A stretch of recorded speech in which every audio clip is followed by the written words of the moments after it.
সব latest update পেতে subscribe করুন আমাদের চ্যানেলে আর বেল আইকনে ক্লিক করতে ভুলবেন না।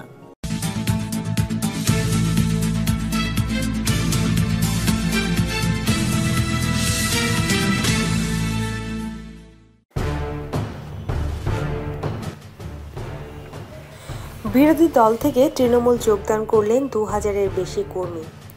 উত্তর দিনাজপুর জেলা গোয়ালপুকুর ব্লকের পাঞ্জিপাড়া গ্রাম পঞ্চায়েতের ফের দলবদল। বৃহস্পতিবার দুপুরে পাঞ্জিপাড়া গ্রাম পঞ্চায়েতের শান্তিনগর প্রাথমিক বিদ্যালয় মাঠে তৃণমূলের যোগদান সভায় অনুষ্ঠিত হয়। এই যোগদান সভায় এআইটিসি নেতা গোলাম মুস্তফা ও অঞ্চল সভাপতি ফিরোজ খানের নেতৃত্বে অনুষ্ঠিত হয়।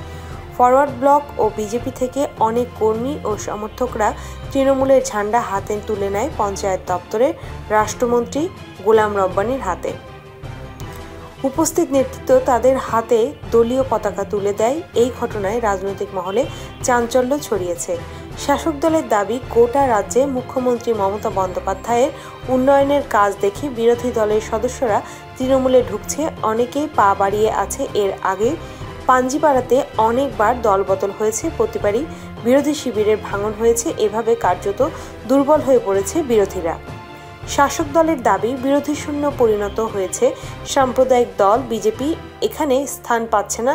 সকলেই উন্নয়নের কাণ্ডারি মুখ্যমন্ত্রীর দলের পক্ষেই আছে। রাজ্যের পঞ্চায়েত গ্রাম দফতরে প্রতিমন্ত্রী গোলাম রব্বানী জানিয়েছেন, আজকে পাঞ্জিপাড়া গ্রাম পঞ্চায়েতের ফরওয়ার্ড ব্লক থেকে 2 জন, বিজেপি থেকে 1 জন, পাঞ্জিপাড়া গ্রাম পঞ্চায়েত নির্বাচিত 3 সদস্য সহ 2000 কর্মী সমর্থকেরা তৃণমূলের ঝান্ডা ধরেছে। উক্ত অনুষ্ঠানে উপস্থিত ছিলেন পাঞ্জিপাড়া গ্রাম পঞ্চায়েতের প্রধান মঞ্জুরানী মৃধা, উপপ্রধান রাহি, তৃণমূলের অঞ্চল সভাপতি ফিরোজ খান সহ সাহেবা খাতুন, একাধিক নেতৃত্বরা। এখানে যারা বিজেপি থেকে জিতে এসেছিলেন তারাও জয়েন করছেন, যারা ফরওয়ার্ড থেকে জিতে এসেছেন তারাও জয়েন করছেন। বিরোধী শূন্যই আছে এখন গল্প করে, কোথায় বিরোধী আছে? আজকে 2 জন মেম্বার জয়েন করলেন, 3 জন মেম্বার, কমপক্ষে 3000 লোক নিয়ে।